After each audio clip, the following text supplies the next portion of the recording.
I don't know if you've ever really thought about it before, but in a lot of ways, our memory is kind of a compost heap. I don't mean that as it's trash. I mean that as it's a place where all of our experiences go, our thoughts, our memories, our feelings.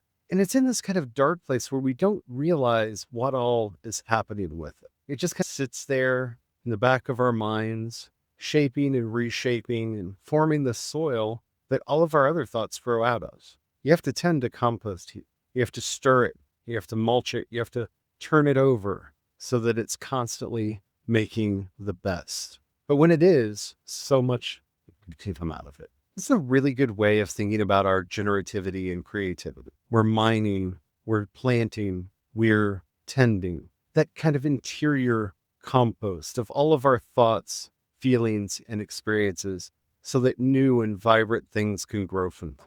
So today, as we celebrate this first quarter moon and the Via Creativa, let's talk about our souls and spirits and memories as divine compost heaps today as we walk together down Creation's path.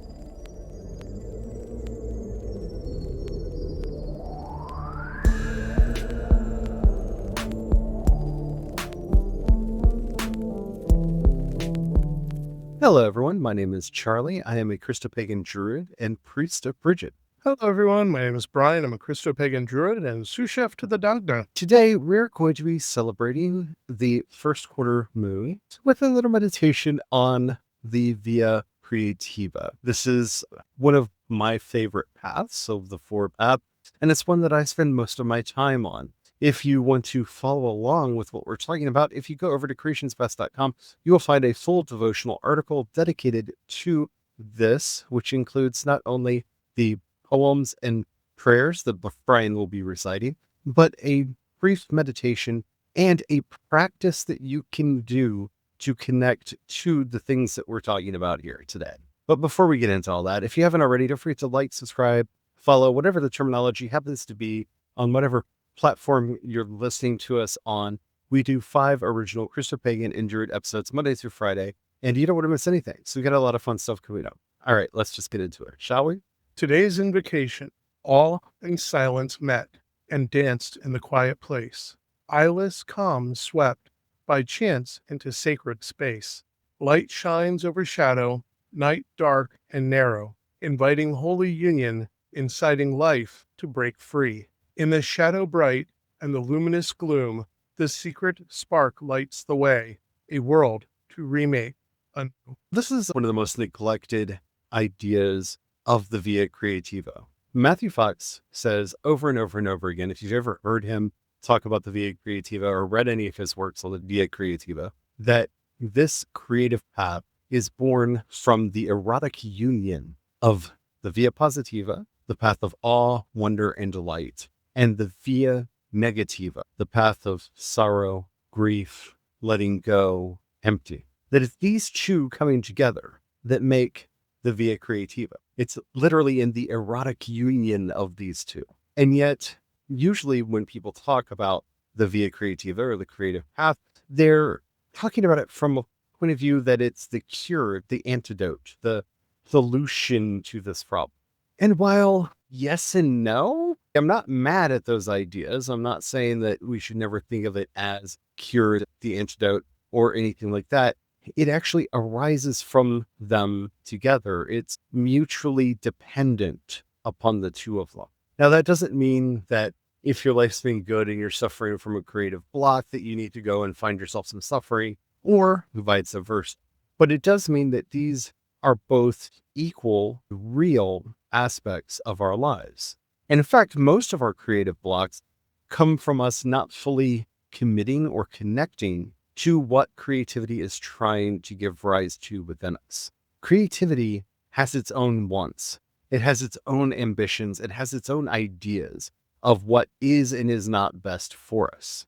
And in a lot of ways, we serve our creativity rather than our creativity serving us. The more we come to understand, practice, and live with that idea, the better we will be able to tune into our own creativity. Now, in the opening, I compared our memory. In fact, I compared our soul to a compost heap. Now, what do I mean by that?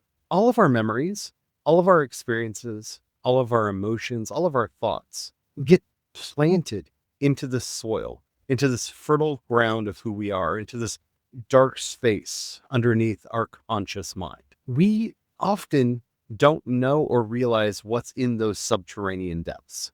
We may have inklings because we know about or remember a past trauma or difficulty and presume that it is still what's down there causing us issues.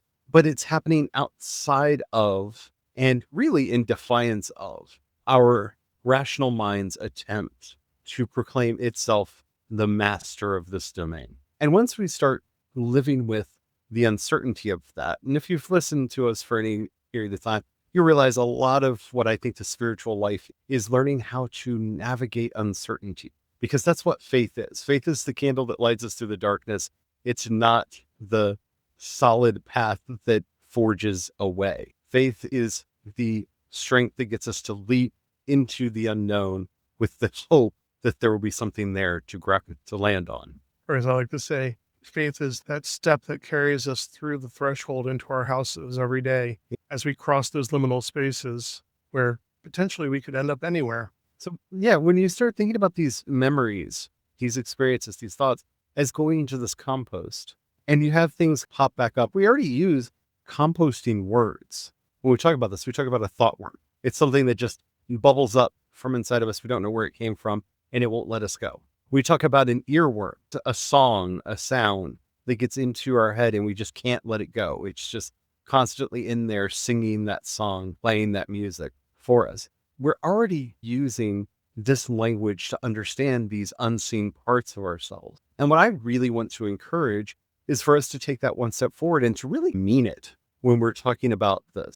Because if our memories, our experiences, our thoughts are all going into the soil, then we have a certain responsibility to tend and make sure that what is going in there is good for the soil, that it is nutritious, that it is beneficial. Now, I need to stop right there and make sure you're hearing what I'm saying. This isn't me going back to my youth when I was literally told by my parents, my great-grandparents, and the church that I went to, that any conversation that wasn't about God was blasphemous and evil because it was useless talk. That's not what I'm saying. I'm not saying that we have to ensure the moral virtue in each and every one of our actions and thoughts.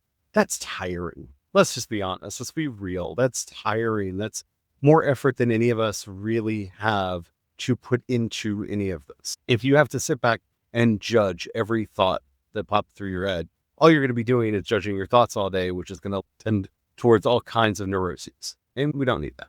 That's not what I'm talking about here. Nor am I saying that everything that you watch or read needs to be a documentary or nonfiction or something that is going to help you learn something. But if you are going through a self-destructive phase, maybe there's certain content that leads you to be more self-destructive, and you should probably not be consuming. You should not be adding that to your soil. It's about having the forethought about what you are actually placing into these dark places and how it is actually affecting you and how it's nurturing this unseen ground within you. It's one of the things I really love about the imagery of this compost pile used in this devotional, having, I guess you say, played with, experimented with composts and composting for a couple of years now, really applies well.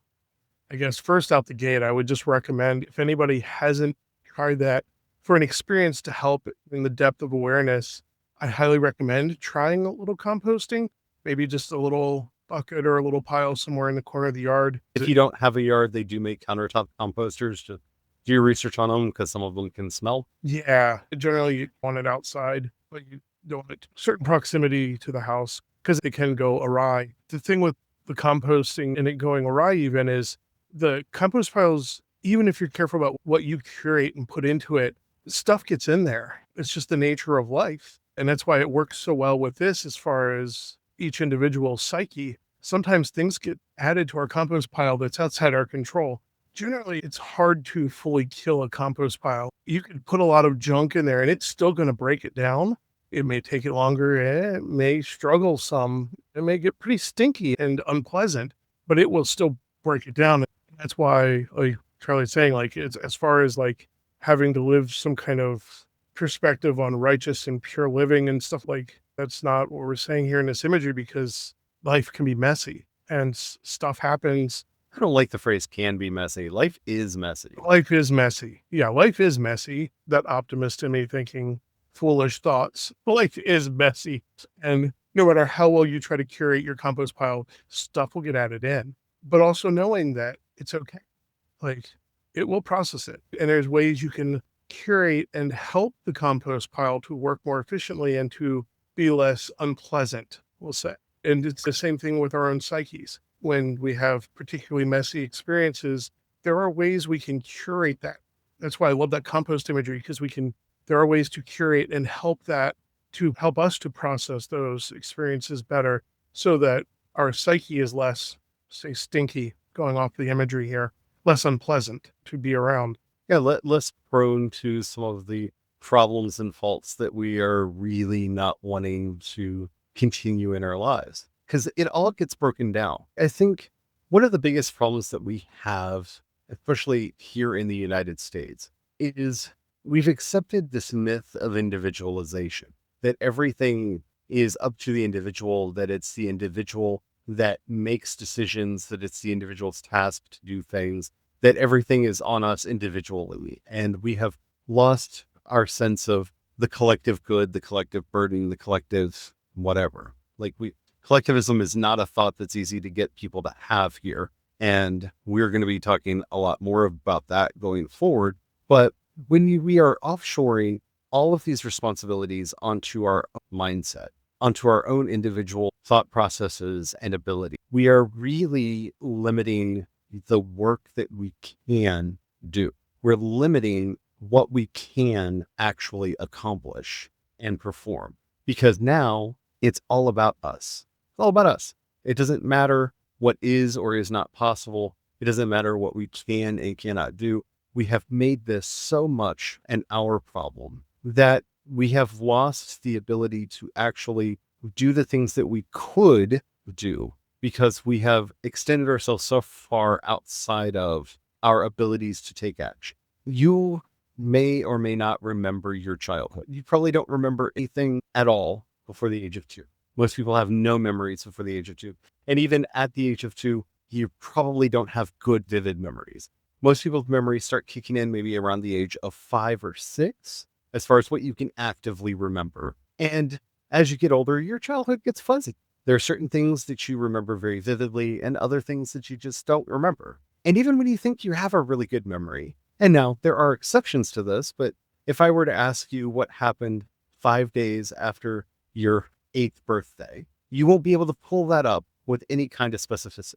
Like, the average person will not be able to tell me what happened 5 days after their 8th birthday. All of that's still in there, though. It's not that the memories are necessarily there and intact and completely coherent. That's not what I'm saying. But all of those experiences are still in there. All of the feelings that you had are still in there.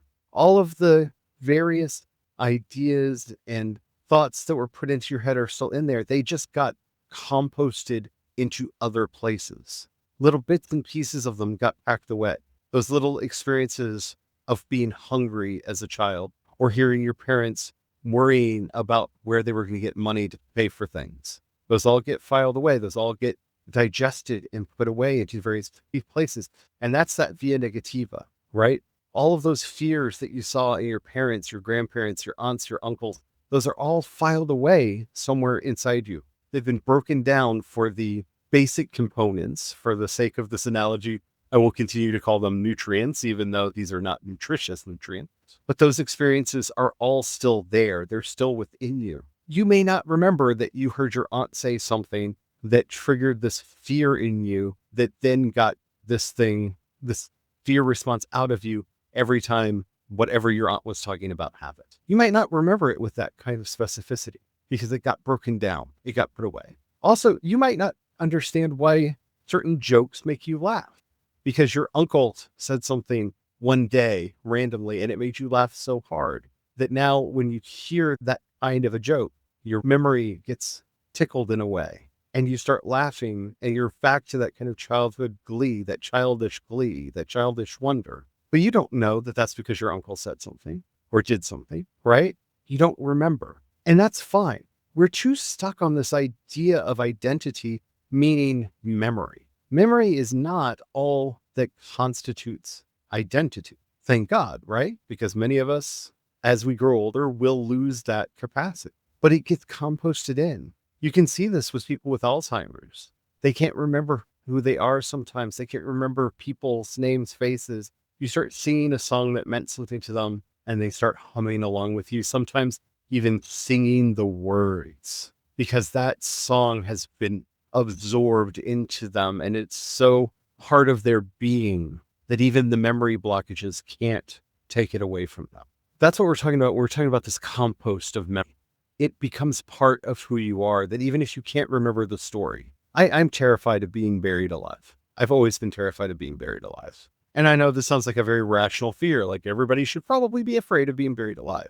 I remember I was sitting around with my sister and mom one day, and we were talking about our fears, because that is a thing that happens very often in my family, as Brian can attest. It's like way too often. Anyway, I made mention of this. I was like, I don't know why, but it's just so strong. I'm terrified of this. And mom looked up and was like, oh, that's probably because of that time you fell out of your dad's truck. The what? And she starts telling me the story about how when I was a little kid, probably about 1.5 years old, my dad, who was a truck driver, put me up in the cab of his truck. And I decided I was a big kid and I was going to crawl out. And when I did, I fell headfirst into this gravel that was underneath the trucks, that they had this really thick layer of gravel. And I just dove into it like Scrooge McDuck into a money pit. And my little stubby legs were sticking out of the gravel, and they had to fight to pull me out. Like the gravel just grabbed me. I had a kind of a quicksand moment, and they had to fight and pull me out. But yeah, that's probably what it was.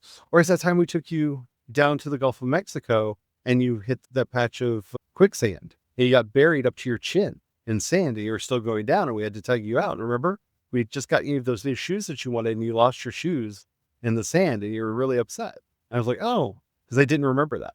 But that sense of being pulled down, that's all part of that fear in me. But even though I lost those memories, I didn't have those memories anymore. That had been composted into the very being of who I am. And now that I know that again, I have some context for those feelings.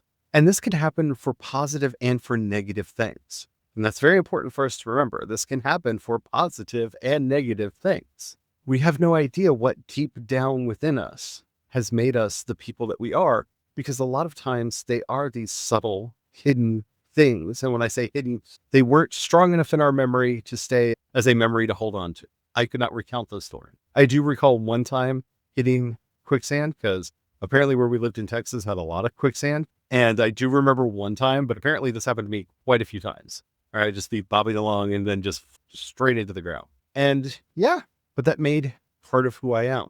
Tilling and tending the soil is one, learning these stories. Like when I found this out, it made sense. And I accepted that, oh, okay, that's the thing that happened to me. Now I have tools that I can use to play with that memory, to till that soil, to make that something that is part of me and not just something that affects me. You see what I'm saying? That's the power that we give ourselves when we start thinking of this inner life as this kind of composting. Because you might not know the particular story as to why you don't like this or that or the other thing, or why you love this thing, that thing, or the other thing. But you know that they are a part of you. They are in the soil. And as you're testing that soil and you're seeing what is within you, you learn a lot about yourself, and know that no matter how old you are, you have enough neuroplasticity to make changes.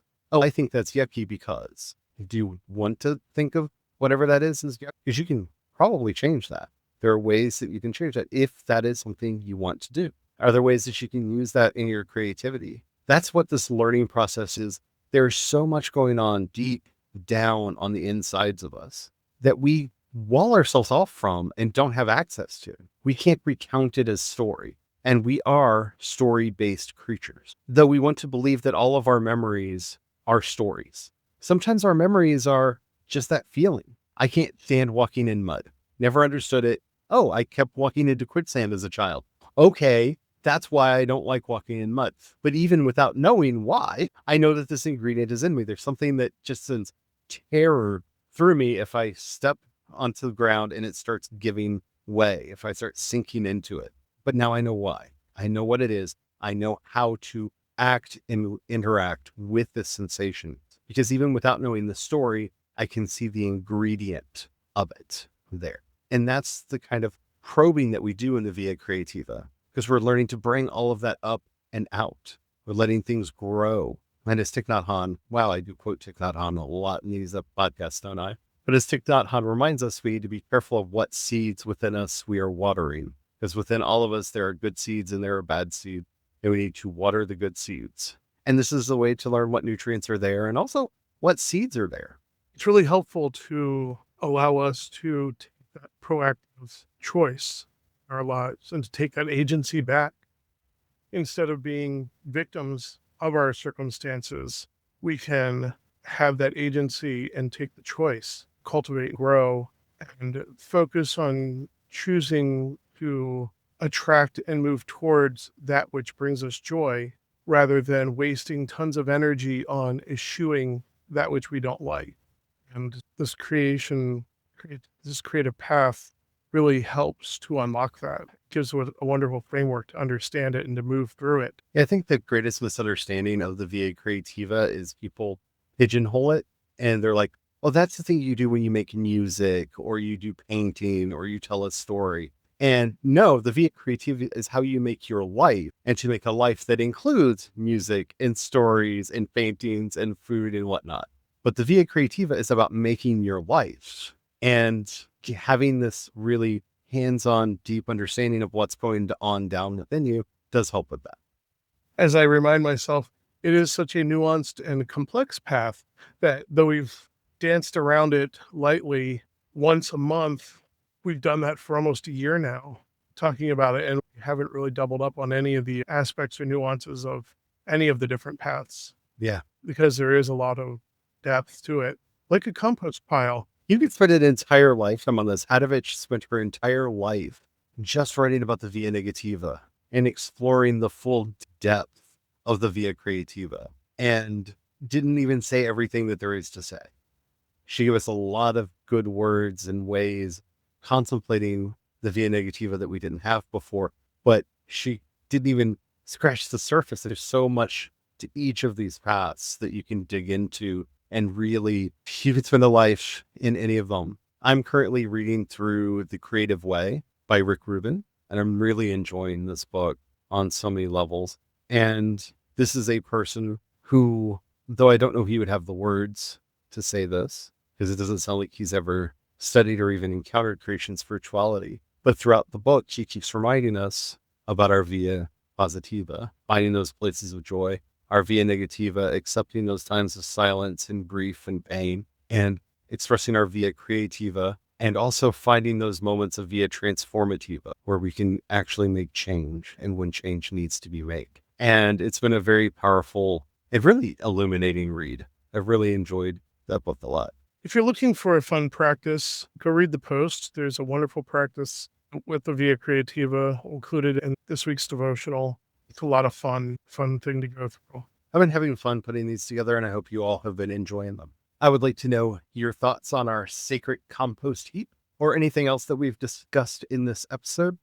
If you're listening to us on YouTube, Spotify, or CreationsPaths.com, you can leave a comment right there. If you're listening to us anywhere else, even if they say you can leave a comment, they don't notify us, so we won't know. But you can leave a comment there anyway, because engagement is magic. And then head over to CreationsPaths.com, click on chat, and you can leave a message there, and we will see it, and we will be able to get back to you. While you're there, if you happen to have a few dollars, you can pass our way. We offer monthly and annual memberships. You can also support us on Patreon and Ko-fi. I am CE Dorset on both, and you can support us using the Cash App hashtag CreationsPaths.